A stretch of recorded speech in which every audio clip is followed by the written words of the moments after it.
warahmatullahi wabarakatuh. Perkenalkan, saya Susanti SPD dari SMP Negeri 1 Bulu, calon guru penggerak Angkatan 10 Kabupaten Rembang, akan menyampaikan demonstrasi kontekstual modul 3.1 pengambilan keputusan berdasarkan nilai-nilai kebajikan universal sebagai pemimpin. Kali ini saya mewawancarai 3 kepala sekolah. Yang pertama, Kepala Sekolah SMP Negeri 1 Bulu, yang kedua, Kepala Sekolah SMP Negeri 1 Sulang, dan yang ketiga adalah Kepala Sekolah SMP Negeri 2 Sulang. Berikut videonya, selamat menyaksikan.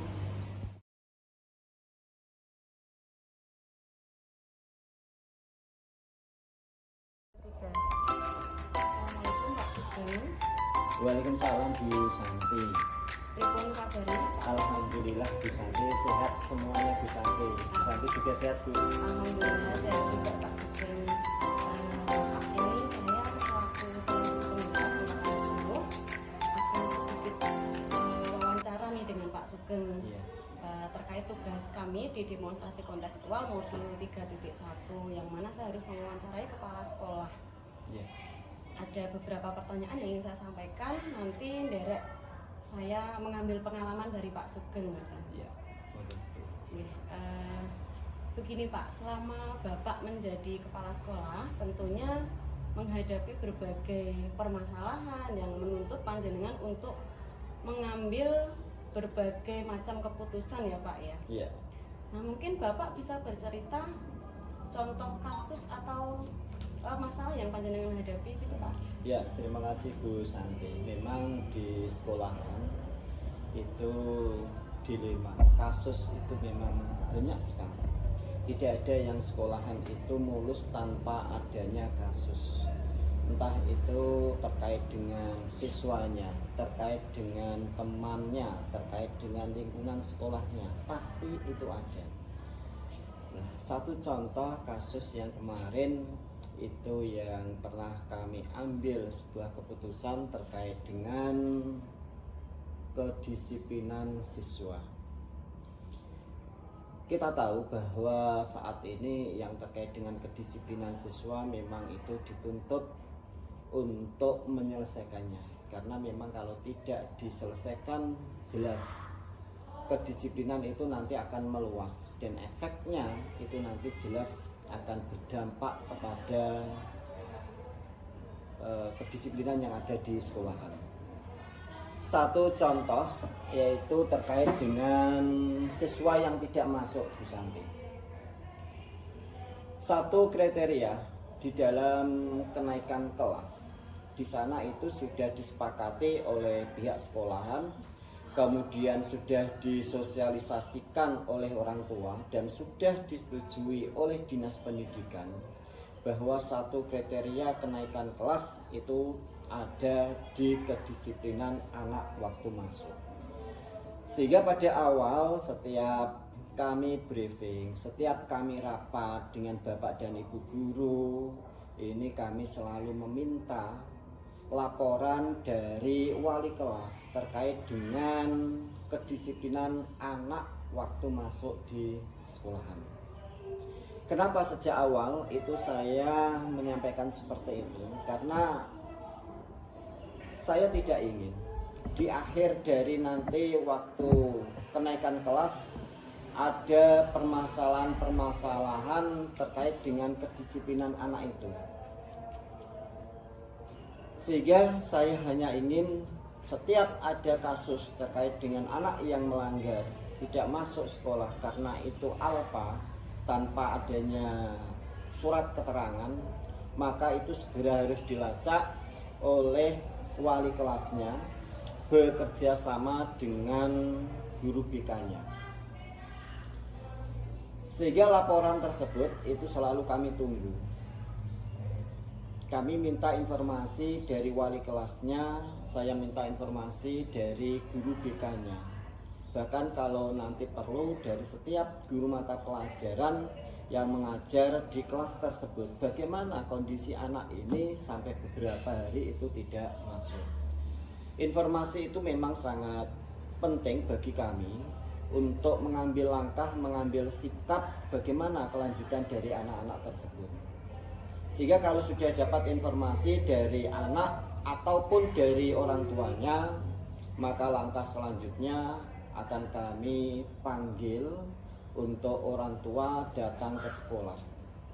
Itu tujuannya apa? Supaya nanti orang tua itu tahu bahwa sudah beberapa hari ini anak tersebut itu tidak masuk di sekolahan tanpa adanya keterangan. Oke, berarti kasusnya ini anaknya nggak hadir di sekolah gitu ya Pak ya, tidak Iya. memenuhi apa ya minimal kehadiran gitu. Iya, Bu. Kemudian Pak Sugeng tadi menyampaikan bahwa Pak Sugeng mengkonfirmasi ke wali kelas, Iya. kemudian ke guru BK, tidak lupa juga ke anaknya dan orang tuanya ya, memastikan informasi Iya. tersebut benar atau salah. Nah, kemudian Pak Sugeng mungkin ada langkah-langkahnya yang lebih spesifik. Ya, terima kasih Bu Santi. Langkah yang spesifik jelas itu nanti akan ada akumulasi dari laporan BK, laporan wali kelas terkait dengan anak tersebut.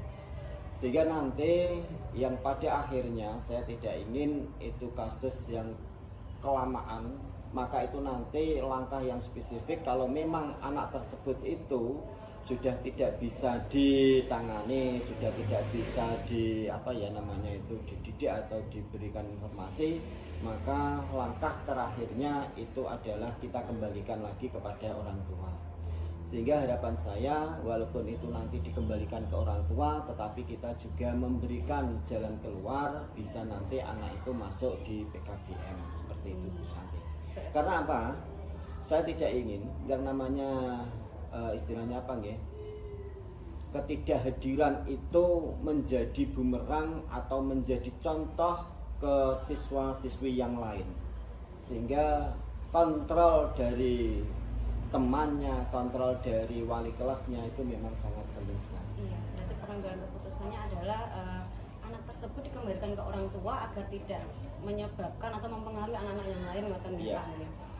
Nah, itu selama ini bagaimana sih definisi pengambilan keputusan tersebut sudah efektif menurut Pak Sugeng? Ya, menurut saya pengambilan keputusan tersebut itu memang sangat efektif sekali Bu. Karena memang kami sudah berangkat dari bawah, kemudian saya bawa ke forum yang besar, kemudian itu memang ada efek jera kepada siswa-siswi yang lain. Ya, insya Allah itu bermanfaat sekali dan itu memang ada efeknya. Saya tertarik Pak tadi dengan panjenengan mengambil keputusan mengembalikan tetapi memberikan fasilitas untuk mengarahkan anaknya ke PKBM ya Pak ya. Ya. Dalam hal tersebut ada tantangan-tantangannya bukan Pak? Artinya jika panjenengan mengambil keputusan tersebut berarti tantangannya apa aja ini gitu? Ya, terkait dengan tantangan Bu, ini tidak begitu berat bagi kami. Walaupun dalam tanda petik kami memang butuh dari siswa itu, tetapi saya prinsipnya ini untuk menyelamatkan dari siswa-siswi yang lain. Mungkin anak yang melakukan hal seperti itu tidak masuk di sekolahan, itu kemungkinan komunitasnya itu yang tidak pas. Dan harapan saya setelah anak itu masuk di PKBM itu dengan komunitas yang baru seperti itu akan lebih enak, akan lebih enjoy. Sehingga harapan saya walaupun itu anak masuk di PKBM, tetapi anak itu bisa nanti menyelesaikan pendidikan sampai yang diharapkan. Seperti itu. Baik Pak Sugeng, dari jawabannya Pak Sugeng tadi saya sudah bisa merangkum bahwa Pak Sugeng sudah mengambil keputusan yang tepat ya Pak dan dianggap efektif oleh Pak Sugeng. Kemudian ini saya mau ngambil pengalamannya Pak Sugeng. Apakah di setiap pengambilan keputusan tersebut Pak Sugeng menjadwalkan atau mungkin serta-merta saat itu atau pripun Pak Sugeng selama ini?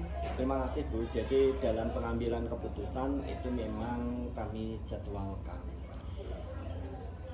Dan keputusan yang terakhir itu kami serahkan kepada Bapak dan Ibu, teman-teman semuanya. Biasanya itu di akhir dari pembelajaran atau memang itu perlu dan sangat mendesak sekali, tidak usah menunggu di akhir dari semester itu mungkin 3 bulan memang kalau anak itu sudah berlama-lama tidak masuk, ya kami mengambil keputusan bisa itu nanti di 3 bulan atau triwulan itu bisa kami ambil keputusan itu, dan itu kami jaga.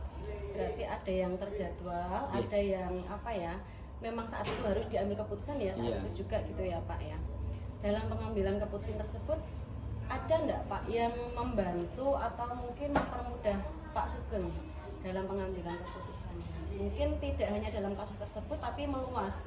Selama ini jika Pak Sugeng mengambil keputusan, ada yang membantu atau mempermudah gitu Pak? Dari Lingkungan Dari lingkungan sekolah sekolah. atau dari rekan sekolah Iya. atau bagaimana? Ya, terima kasih Bu. Memang banyak, saya di SMP ini tidak bisa sendiri, tetapi saya memang ada yang saya ajak rembukan untuk mengambil sebuah keputusan seperti itu. Paling tidak minimal itu dari Waka, itu memang yang kami libatkan untuk memberikan saran, masukan, dan lain sebagainya. Berarti tetap berkolaborasi dengan rekan Siap, sejawat ya Pak ya. iya. Ada Bapak Ibu guru, kemudian ada diwakili oleh para waka ya Pak Iya. ya. Dan ini pertanyaan terakhir ini Pak. Iya. Dari hal yang panjenengan sampaikan, ada hal menarik dari pengalaman panjenengan selama mengambil keputusan mungkin? Iya, memang hal-hal yang menarik itu banyak sekali Bu. Artinya dari hati nurani memang kami itu tidak tega Bu, untuk melepas atau untuk mengembalikan anak tersebut itu ke orang tua, memang kami tidak tega seperti itu. Tetapi karena di sini itu ada aturan, ada tata tertib, ya mau tidak mau bagaimana lagi Bu, memang kita menjalankan aturan seperti itu. Ada kesepakatan yang harus Iya. dijunjung ya Pak Iya, ya, untuk betul, membuat Bu. kenyamanan seluruh Iya, komunitas sekolah. betul.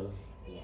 Baiklah Pak Sugeng, dari wawancara kita hari ini, alhamdulillah saya mendapatkan banyak ilmu dari Pak Sugeng, dan semoga nanti bisa menambah wawasan saya dalam belajar mengambil keputusan yang efektif.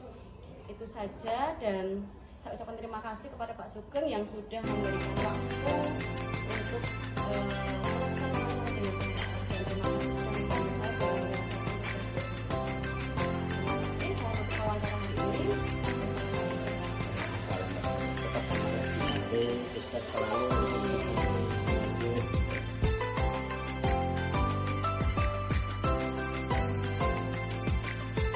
Assalamualaikum Pak Sabto. Waalaikumsalam warahmatullahi wabarakatuh. Bagaimana kabarnya Pak Sabto? Alhamdulillah sehat, baik, dan semoga bersama Alhamdulillah, semoga sehat selalu Pak Sabto. Hari ini saya minta waktu Pak Sabto untuk bisa memberikan ilmu kepada saya. Jadi saya ditugaskan untuk wawancara ini Bapak. Wawancara terkait demonstrasi kontekstual 3.1 yang mana itu berkaitan dengan pengambilan keputusan sebagai seorang pemimpin gitu. Nah, dari Pak Sabto nanti saya akan menyerap ilmunya gitu Pak. Ada beberapa hal yang ingin saya tanyakan kepada panjenengan, dan dari hal itu nanti saya bisa, oh ternyata ilmu pengambilan keputusan itu seperti ini. Oke. Untuk yang pertama, kita langsung saja nggih Pak nggih. Untuk yang pertama, mungkin selama Pak Sabto menjadi kepala sekolah, tidak hanya di sini saja, saya tahu Pak Sabto itu melanglang buana kemana saja. Selama menjadi kepala sekolah, ada kasus-kasus yang pernah panjenengan hadapi yang membutuhkan pengambilan keputusan? Ya, untuk kasus-kasus yang sudah ada itu memang di tiap sekolah yang pernah saya bertugas ada. Hanya saja kasus-kasus itu munculnya kan tidak bisa kita prediksi, artinya insidental. Contohnya misalnya contoh yang paling mudah aja, kita orientasi sekarang saja ya, tentang kehadiran guru ya, sesuai dengan regulasi yang ada. Sekarang kita kan diminta pukul 7 hingga selesai pukul 2. Nah, kasus-kasus yang ada biasanya adalah tidak semua ASN mampu hadir pukul 7, khususnya ibu-ibu. Iya. Mengingat menimbang kasus seperti itu, artinya ada kasus beberapa, khususnya ini yang tinggal di luar Rembang. Luar Jarak kota ya, tempuhnya Pak? cukup jauh. Nah ini saya pertama menganalisa dulu, menanyakan pertama, jadi identifikasi dulu. Oh si A, si B, si C. Kemudian menganalisis dari kita dari identifikasi analisis kenapa, itu catatan menurut saya dulu. Baru nanti setelah itu kita ajak ngobrol bersama, tapi sistemnya bukan sistem top down, coaching. Iya. Jadi sebenarnya masalahnya apa, biar dijawab mereka sendiri, solusinya bagaimana nanti dari mereka sendiri. Akhirnya hal semacam ini bisa membuat keputusan yang insya Allah adil ya. Adil itu kan nggak mesti komunitatif. Kalau komunitatif itu nantinya semuanya sama, tapi adil distributif. Jadi misalnya si A nggak bisa datang itu tepat.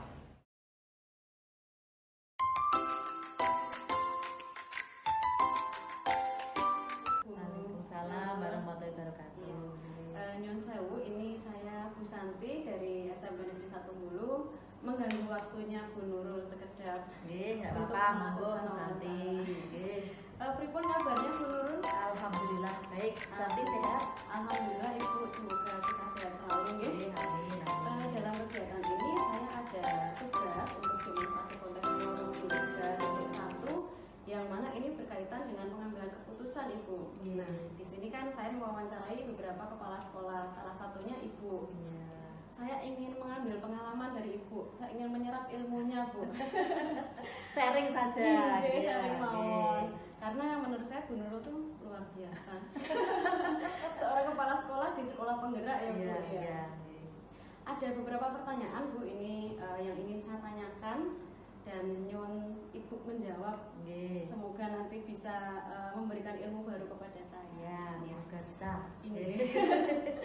Yang pertama Ibu, selama ini Ibu kan melalang buana sebagai pemimpin ya Bu ya. Iya. Bagaimana Ibu dapat mengidentifikasi kasus-kasus yang merupakan dilema etika ataupun bujukan moral? Mungkin Ibu bisa sedikit bercerita tentang kasus-kasus yang pernah Ibu tangani terkait dengan pengambilan keputusan Ibu. Oh iya, iya, iya. Ya, Bu Santi, ini saya mencoba untuk menjawab beberapa pertanyaan terkait dengan pengambilan keputusan kepala sekolah. Ya, pertama, stepping stone tahapan pertama yang saya pegang sebagai kepala sekolah yaitu saya ini kepala sekolah tidak sebagai komen, tidak pemerintah. Saya inginnya itu kepala sekolah yang sebagai leader. Leader itu yaitu menggerakkan, memberdayakan aset yang saya ada, khususnya aset SDM yang saya punya. Di perkepala sekolahan itu banyak berbagai macam pengambilan keputusan yang harus dilakukan dengan cepat, dan kadang-kadang keputusan itu bersinggungan dengan etika atau dilema etika atau bujukan moral. Cara yang saya lakukan yang itu dengan cara yang pertama itu mengidentifikasi ya, identifikasi masalah-masalah yang ada itu. Misalnya saya punya satu pengalaman di sekolah saya sebelumnya itu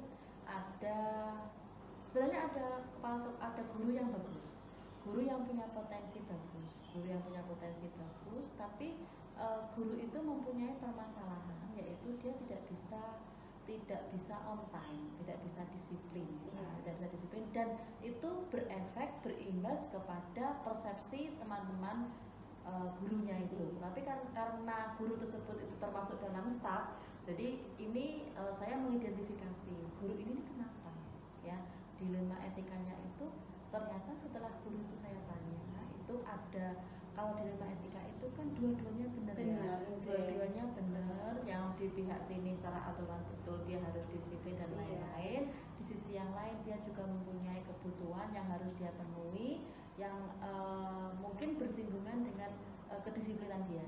Nah, setelah kita bicarakan, setelah kita identifikasi itu, akhirnya kita bisa temukan keputusan pilihan keputusan yang mungkin temannya guru itu tuh belum tahu cara mencari ini prioritas saya yang mana.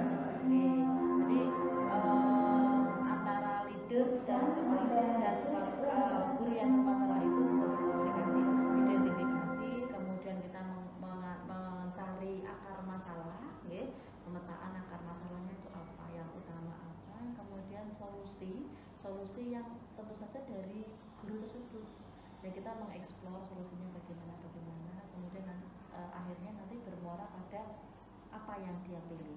Berarti semacam coaching ya Bu? Iya, semacam kita belajar supaya ternyata yang beberapa tahun ini coaching ternyata itu juga bisa diterapkan untuk pendekatan pada orang dewasa, khususnya pada guru dan karyawan. Iya. Menarik sekali Bu. Ternyata Bu Nurul sudah menerapkan coaching juga ya Bu ya, yang mana itu merupakan teknik terbaik kita. Iya. Kemudian Ibu ada lagi ini. Tadi kan sudah disampaikan langkah-langkahnya ya Bu ya, dari identifikasi, kemudian komunikasi dengan gurunya, terus yang terakhir pengambilan keputusan diserahkan ke guru tersebut. Nah, selama ini menurut panjenengan, apakah pengambilan keputusan tersebut sudah efektif atau belum, itu pripun Bu? Ya, kalau menurut pengalaman saya, kalau kita mengikuti tahapan yang saya lakukan selama ini itu berhasil, tapi dalam tahapan bertahap. Bertahap karena memang tidak langsung misalnya kita mau memecahkan masalah yang terkait dengan dilema etika atau rujukan moral itu langsung kita dapat solusi langsung selesai, tapi bertahap karena memang itu butuh waktu gitu. Jadi itu merupakan menurut saya itu efektif, tidak serta-merta langsung langsung jadi. Jadi bertahap ya Bu ya. Bertahap konsisten ya. Kemudian Bu, selama ini Ibu menghadapi tantangan apa tidak ya dalam pengambilan keputusan tersebut? Mungkin dari internal Ibu sendiri atau mungkin tantangan dari eksternal gitu Bu? Iya, tantangan yang saya hadapi bila saya mengambil keputusan terkait dengan dilema etika atau rujukan moral, yaitu saya harus menjaga konsistensi keputusan yang saya buat itu apabila terjadi di lain orang atau di lain waktu, di lain perorangan itu harus konsisten. Kemudian yang kedua yaitu transparan. Jadi kebijakan yang saya buat itu transparan, semua orang tahu. Misalnya saya cuti ya, kebijakan cuti Bapak Ibu guru, kalau ada waktu liburan itu Bapak Ibu guru cutinya bolehnya berapa hari, itu harus sama. Jadi perlakuan itu harus sama, konsisten, kemudian konsisten, kemudian transparan, kemudian harus juga yang paling penting yaitu kemanusiaan. Kadang kemanusiaan itu kita perlukan karena kita tidak tahu kondisi orang kan beda-beda. Yang penting prioritas yang tadi itu ya harus konsisten, transparan, dan tadi humanis itu juga. Berarti tetap selalu ada komunikasi ya Bu ya. Mungkin menghindari kecemburuan sosial, kemudian menghindari berbagai macam prasangka ya Bu ya. Ibu, ini ada lagi nih Bu, masih ada beberapa pertanyaan. Dalam setiap pengambilan keputusan tersebut, apakah Ibu menjadwalkan secara mungkin ada jadwal khusus nih, seminggu sekali, 2 minggu sekali, atau seminggu 3 kali, atau tidak terjadwal? Untuk masalah itu kan kadang-kadang datanya kan tidak tahu kita, masalah, dan di lingkungan sekolah itu kan banyak masalah. Nah ini kalau dalam pengalaman saya tidak menjadwalkan. Jadi kasuistis, secara per kasusnya itu bagaimana. Kalau harus segera ditangani, segera kita tangani. Kalau memang kasusnya itu kita lihat tadi identifikasi di pemetaan ini adalah kasus perseorangan, individu, melibatkan pihak lain atau beberapa orang dalam atau orang luar lah. Kalau melibatkan banyak orang lah, kita mulai menjadwalkan. Makanya kita mengedepankan nama 3C, koordinasi, kolaborasi, dan komunikasi. Nah, ini 3C ini yang penting gitu ya. Berarti bisa disimpulkan kondisional ya Bu ya. Kondisional. Tergantung tingkat berat tidaknya, terus butuh penanganan cepat atau tidak gitu. Dalam pengambilan keputusan tersebut ada nggak sih Bu yang mempermudah atau mungkin membantu Ibu dalam setiap pengambilan keputusan itu? Ya, langkah-langkah yang saya lakukan untuk pengambilan keputusan biar mudah, itu memang kita butuh sistem yang menguatkan kita, sistem yang mendukung kita. Sistem itu terbentuk dari apa? Dari tadi kita mempunyai prinsip-prinsip tadi. Prinsip dari tadi yang transparan, konsisten, tidak pilih kasih, treatment yang sama, terkait adil. Adil itu kan tidak misalnya tidak sama tapi kan tergantung sama. Ya misalnya gini, saya punya guru saya kan sedang sakit stroke ya. Stroke dengan kondisi pemulihan kan beda. Misalnya guru ini dengan guru-guru yang lain harus menyelesaikan perangkat pembelajaran secara rigid dan lain-lain. Kalau guru yang sedang sakit dengan pemulihan, kita mempunyai kebijakan tersendiri yang kebijakan itu diketahui oleh Bapak Ibu guru yang lain. Saya yakin Bapak Ibu guru yang lain atau karyawan yang lain itu tahu, paham kalau kita melakukan itu dengan dengan bijaksana, dengan ada komunikasi, kemudian ada koordinasi, ada kolaborasi gitu. Sesuai ibaratnya regulasi jalan, kemanusiaan tetap jalan. Nah, Ya, kemanusiaan jalan. Kita tidak saklek. Misalnya